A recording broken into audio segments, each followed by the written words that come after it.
ആകാശവാണി. നമസ്കാരം. വാർത്തകൾ വായിക്കുന്നത് ഉദയൻ കിളിയന്നൂർ.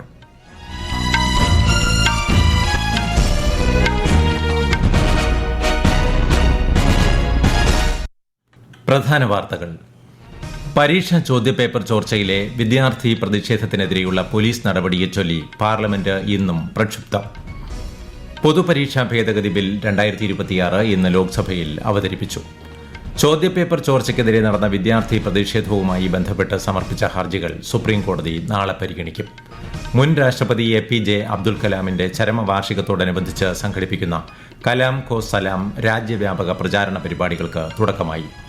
സാമൂഹിക ശുചീകരണം പൌരന്റെ ഉത്തരവാദിത്വമാകണമെന്ന് മുഖ്യമന്ത്രി VD സതീശൻ. ന്യൂനമർദ്ദത്തെ തുടർന്ന് വിവിധ സംസ്ഥാനങ്ങളിൽ ശക്തമായ മഴയ്ക്ക് സാധ്യതയെന്ന് കേന്ദ്ര കാലാവസ്ഥാ വകുപ്പ്. ഒഡീഷയിൽ പ്രളയസമാന സാഹചര്യം. കേരളത്തിൽ ഇന്ന് 7 ജില്ലകളിൽ മഞ്ഞ ജാഗ്രത. കോമൺവെൽത്ത് ഗെയിംസിൽ ഇന്ത്യയുടെ മെഡൽ നേട്ടം 4. ഷൂട്ടിംഗ് ലോകകപ്പിൽ ഇന്ത്യയുടെ ഇഷ സിംഗിന് സ്വർണം. വാർത്തകൾ വിശദമായി. നീറ്റ് വിഷയത്തിൽ വിദ്യാർത്ഥി പ്രതിഷേധത്തിന് നേരെയുണ്ടായ പോലീസ് നടപടിയെ ചൊല്ലി പാർലമെന്റിന്റെ ഇരുസഭകളും ഇന്നും പ്രക്ഷുബ്ധമായി. പൊതുപരീക്ഷാ ഭേദഗതി ബിൽ 2026 കേന്ദ്രമന്ത്രി ജിതേന്ദ്ര സിംഗ് ഇന്ന് ലോക്സഭയിൽ അവതരിപ്പിച്ചു. 2024 നിയമത്തിൽ ഭേദഗതി വരുത്തുന്നതിനായാണ് ബില്ല് കൊണ്ടുവന്നിട്ടുള്ളത്. കുറ്റക്കാർക്ക് 10 വർഷം വരെ തടവും 10 കോടി രൂപ വരെ പിഴയും സ്വത്ത് കണ്ടുകെട്ടലും അടക്കമുള്ള കർശന ശിക്ഷാ വ്യവസ്ഥകൾ ബില്ലിൽ ഉൾപ്പെടുത്തിയിട്ടുണ്ട്.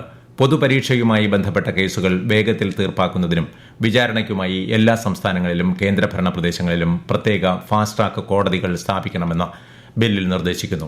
ബില്ലിനെക്കുറിച്ചുള്ള ചർച്ച കോൺഗ്രസും സഖ്യകക്ഷികളും ബോധപൂർവം തടസ്സപ്പെടുത്തുകയാണെന്ന് പാർലമെന്ററി കാര്യമന്ത്രി കിരൺ റിജിജു ആരോപിച്ചു. ऑपोजिशन के भी कई मेंबर्स ने अमेंडमेंट दिए हैं, वो भी तैयारी करके आए हैं.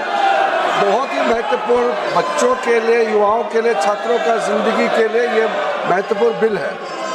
सब बोलने वाले वक्ता भी तैयार हैं. फिर भी जानबूझ करके कांग्रेस पार्टी और उसके कुछ साथी जानबूझ करके आज इतना महत्वपूर्ण बिल पे चर्चा होने नहीं दे रहे हैं. मैं बहुत दुखी मन के साथ कह रहा हूँ. पहले दिन तो वो कह रहे थे कि चर्चा करना चाहिए, एग्जाम का मामला है, बच्चों का मामला है. अब വൈകുന്നേരം സഭ വീണ്ടും ചേർന്നപ്പോൾ ബിൽ ചർച്ചയ്ക്കെടുക്കാൻ ശ്രമിച്ചു. എന്നാൽ വിദ്യാർത്ഥികൾക്കെതിരെ എടുത്ത FIRകൾ പിൻവലിക്കണമെന്നാവശ്യപ്പെട്ട് പ്രതിപക്ഷം പ്രതിഷേധം തുടർന്നതോടെ സഭ പിരിയുകയായിരുന്നു. നാളെ രാവിലെ 11 മണിക്ക് സഭ വീണ്ടും ചേരും. നീറ്റ് വിഷയത്തിൽ രാജ്യസഭയിലും ബഹളം. വൈകുന്നേരം സഭ വീണ്ടും ചേർന്നപ്പോൾ ദേശീയ ബഹുമതികളോടുള്ള അവഹേളനം തടയൽ ഭേദഗതി ബിൽ 2026 ചർച്ചയ്ക്കെടുക്കാൻ ശ്രമിച്ചെങ്കിലും പ്രതിപക്ഷ പ്രതിഷേധം ശക്തമായതിനെ തുടർന്ന് ഇന്നത്തേക്ക് പിരിയുകയായിരുന്നു. നാളെ രാവിലെ 11 മണിക്ക് സഭ വീണ്ടും ചേരും. പരീക്ഷാ ചോദ്യപേപ്പർ ചോർച്ചയ്ക്കെതിരെ നടന്ന വിദ്യാർത്ഥി പ്രതിഷേധത്തിൽ പോലീസ് അമിത ബലപ്രയോഗം നടത്തിയെന്നാരോപിച്ച് സമർപ്പിച്ച ഹർജികൾ സുപ്രീംകോടതി നാളെ പരിഗണിക്കും. പ്രതിഷേധത്തിനിടെ ആക്രമിക്കപ്പെട്ട പോലീസ് ഉദ്യോഗസ്ഥരുടെ കുടുംബാംഗങ്ങൾ സമർപ്പിച്ച പ്രത്യേക ഹർജിയും ലിസ്റ്റ് ചെയ്ത മറ്റ് ഹർജികളും പരിഗണിക്കും.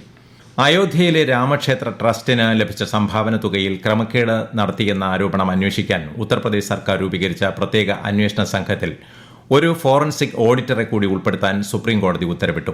അന്വേഷണത്തിന്റെ പുരോഗതി റിപ്പോർട്ട് ചെയ്യാൻ കോടതി SITയോട് നിർദ്ദേശിച്ചു. രാമക്ഷേത്രത്തിലെ സംഭാവനകളിലെ ക്രമക്കേട് ആരോപണങ്ങളിൽ CBI അന്വേഷണം നടത്തണമെന്നും ക്ഷേത്ര ട്രസ്റ്റിന്റെ സാമ്പത്തിക കാര്യങ്ങളിൽ ഓഡിറ്റിംഗ് വേണമെന്നും ആവശ്യപ്പെട്ടുള്ള ഹർജികൾ പരിഗണിക്കുകയായിരുന്നു സുപ്രീംകോടതി. നാഷണൽ ഹെറാൾഡുമായി ബന്ധപ്പെട്ട കള്ളപ്പണം വെളുപ്പിക്കൽ കേസിൽ മറുപടി നൽകാൻ സോണിയാഗാന്ധിക്കും രാഹുൽ ഗാന്ധിക്കും ഡൽഹി ഹൈക്കോടതി 3 ആഴ്ചത്തെ സമയം അനുവദിച്ചു. ഇരുവർക്കും എൻഫോഴ്സ്മെന്റ് ഡയറക്ടറേറ്റ് നൽകിയ ഹർജിയിൽ മറുപടി നൽകാനാണ് കോടതി 3 ആഴ്ചത്തെ സമയം അനുവദിച്ചത്. കേസ് പരിഗണിക്കുന്നത് സെപ്റ്റംബർ 10 മാറ്റിവെച്ചു. ഒമോർ ഫി ചരക്ക് കപ്പലിന് നേരെയുണ്ടായ ആക്രമണത്തിൽ ഇന്ത്യൻ പൌരൻ കൊല്ലപ്പെട്ടതിനെ തുടർന്ന് ഇന്ത്യയിലെ യുക്രൈൻ അംബാസഡറെ വിളിച്ചുവരുത്തി വിദേശകാര്യ മന്ത്രാലയം. സംഭവത്തിൽ കടുത്ത ആശങ്കയറിയിച്ച മന്ത്രാലയം ഇത്തരം ആക്രമണങ്ങളെ അപലപിച്ചു. സമുദ്ര സഞ്ചാരത്തിന്റെ സുരക്ഷ, അന്താരാഷ്ട്ര വാണിജ്യം എന്നിവയെ ഇത്തരം ആക്രമണങ്ങൾ പ്രതികൂലമായി ബാധിക്കുമെന്നും മന്ത്രാലയം ചൂണ്ടിക്കാട്ടി. ഇൻക്രെഡിബിൾ ഇന്ത്യ ബ്രാൻഡിനു കീഴിൽ ആഗോള വിനോദസഞ്ചാര കേന്ദ്രമായി രാജ്യത്തെ ഉയർത്തിക്കാട്ടുന്നതിനായി എയർ ഇന്ത്യയുമായി കൈകോർത്ത് ടൂറിസം മന്ത്രാലയം. എയർ ഇന്ത്യയുടെ വിപുലമായ ആഗോള ശൃംഖലയും രാജ്യത്തിന്റെ വൈവിധ്യമാർന്ന വിനോദസഞ്ചാര സാധ്യതകളും പ്രയോജനപ്പെടുത്തി പ്രധാന അന്താരാഷ്ട്ര വിപണികളിൽ രാജ്യത്തിന്റെ സാന്നിധ്യം ശക്തമാക്കാൻ ഈ പങ്കാളിത്തം സഹായിക്കുമെന്ന് സാംസ്കാരിക ടൂറിസം മന്ത്രി ഗജേന്ദ്ര സിംഗ് ഷെഖാവത്ത് സമൂഹമാധ്യമത്തിൽ കുറിച്ചു. ഈ വാർത്തകൾ ആകാശവാണിയിൽ നിന്ന്. ആകാശവാണി വാർത്തകളും വാർത്താ അധിഷ്ഠിത പരിപാടികളും all India radio news Thiruvananthapuram YouTube ചാനലിലും at all India radio news Thiruvananthapuram Facebook പേജിലും AIR News_ തിരുവനന്തപുരം ഇൻസ്റ്റഗ്രാം അക്കൌണ്ടിലും അറ്റ് AIR News_TVM X ഹാൻഡിലും ലഭ്യമാണ്. മുൻ രാഷ്ട്രപതി APJ അബ്ദുൽ കലാമിന്റെ ചരമവാർഷിക ദിനത്തിൽ ശ്രദ്ധാഞ്ജലി അർപ്പിച്ച് രാജ്യം. കലാമിന്റെ ചരമവാർഷികത്തോടനുബന്ധിച്ച് സംഘടിപ്പിക്കുന്ന കലാം കോ സലാം രാജ്യവ്യാപക പ്രചാരണ പരിപാടികൾക്ക് ഇന്ന് തുടക്കമായി. സ്വാതന്ത്ര്യദിനത്തോടനുബന്ധിച്ച് ഈ വർഷവും ഹർ ഘർ തിരങ്ക പരിപാടി ആവേശത്തോടെ മുന്നോട്ട് കൊണ്ടുപോകണമെന്ന് പ്രധാനമന്ത്രി നരേന്ദ്രമോദി. ഓഗസ്റ്റ് 15 മുൻപായി മൈ GOV പ്ലാറ്റ്ഫോമിലൂടെ വൈവിധ്യമാർന്ന ആശയങ്ങളും നിർദ്ദേശങ്ങളും പങ്കുവയ്ക്കാൻ അദ്ദേഹം മൻ കി ബാത്തിലൂടെ ജനങ്ങളോട് ആഹ്വാനം ചെയ്തു.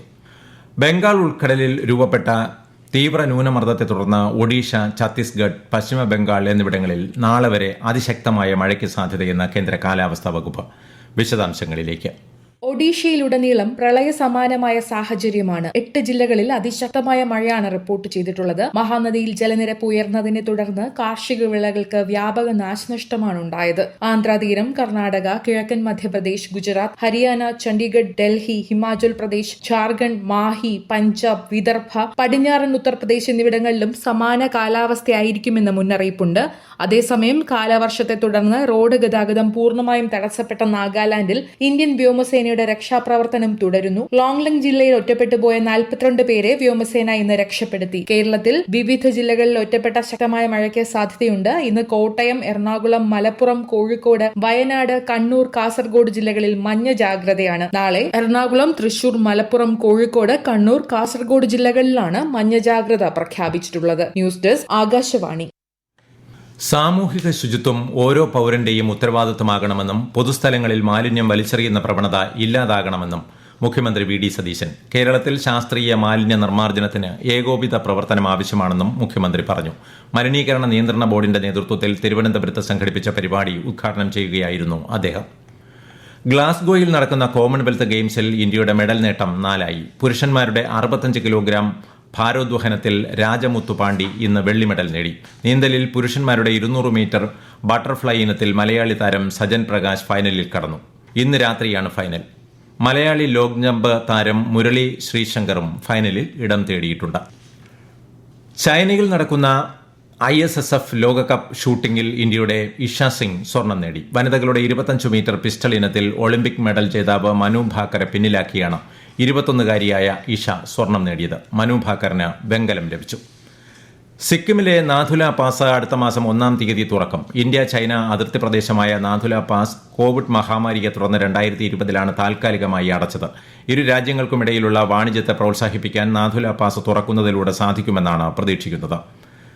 Chief election commissioner Gyanesh Kumar ഇന്ത്യയിലെ ശ്രീലങ്കൻ ഹൈക്കമ്മീഷണറുമായി ന്യൂഡൽഹിയിൽ കൂടിക്കാഴ്ച നടത്തി. Inclusive democracy and electoral management 2026 അന്താരാഷ്ട്ര സമ്മേളനത്തിൽ രൂപീകരിച്ച അജണ്ട യാഥാർത്ഥ്യമാക്കുന്നതിന് ഒരുമിച്ച് പ്രവർത്തിക്കാൻ ചർച്ചയിൽ തീരുമാനിച്ചു. തെരഞ്ഞെടുപ്പ് നടത്തിപ്പിലും ഇലക്ഷൻ ഉദ്യോഗസ്ഥരുടെ പരിശീലനത്തിലും സഹകരണം വർദ്ധിപ്പിക്കാനും ഇരു രാജ്യങ്ങളും ധാരണയായി. രാജ്യത്തെ ഓഹരി വിപണികളിൽ നേട്ടം. സെൻസെക്സ് 776 പോയിന്റ് ഉയർന്ന് 76,835-ലും നിഫ്റ്റി 228 പോയിന്റ് നേട്ടത്തിൽ 23,995-ലും വ്യാപാരം അവസാനിപ്പിച്ചു. സ്വർണ്ണവില കൂടി. പവന് 680 രൂപ കൂടി 1,06,960 രൂപയും ഗ്രാമിന് 13,370 രൂപയുമാണ് ഇന്നത്തെ വില. ജമ്മു കാശ്മീരിൽ സംശയാസ്പദമായ സാഹചര്യത്തിൽ പാകിസ്ഥാൻ ഡ്രോണുകൾ കണ്ടെത്തി. സാംബ, രജൌരി ജില്ലകളിലെ അന്താരാഷ്ട്ര അതിർത്തിക്കും LOCക്ക് സമീപമുള്ള പ്രദേശങ്ങളിലുമാണ് ഇന്നലെ രാത്രി പാകിസ്ഥാൻ ഡ്രോണുകൾ കണ്ടെത്തിയത്. സുരക്ഷാ സേനാ പ്രദേശത്ത് തിരച്ചിൽ തുടരുകയാണ്. പ്രധാന വാർത്തകൾ വീണ്ടും. പരീക്ഷാ ചോദ്യപേപ്പർ ചോർച്ചയിലെ വിദ്യാർത്ഥി പ്രതിഷേധത്തിനെതിരെയുള്ള പോലീസ് നടപടിയെ ചൊല്ലി പാർലമെന്റ് ഇന്നും പ്രക്ഷുബ്ധം. പൊതുപരീക്ഷാ ഭേദഗതി ബിൽ 2026 ഇന്ന് ലോക്സഭയിൽ അവതരിപ്പിച്ചു. ചോദ്യപേപ്പർ ചോർച്ചയ്ക്കെതിരെ നടന്ന വിദ്യാർത്ഥി പ്രതിഷേധവുമായി ബന്ധപ്പെട്ട് സമർപ്പിച്ച ഹർജികൾ സുപ്രീംകോടതി നാളെ പരിഗണിക്കും. മുൻ രാഷ്ട്രപതി APJ അബ്ദുൽ കലാമിന്റെ ചരമവാർഷികത്തോടനുബന്ധിച്ച് സംഘടിപ്പിക്കുന്ന കലാം കോ സലാം രാജ്യവ്യാപക പ്രചാരണ പരിപാടികൾക്ക് തുടക്കമായി. സാമൂഹിക ശുചിത്വം പൌരന്റെ ഉത്തരവാദിത്വമാകണമെന്ന് മുഖ്യമന്ത്രി VD സതീശൻ.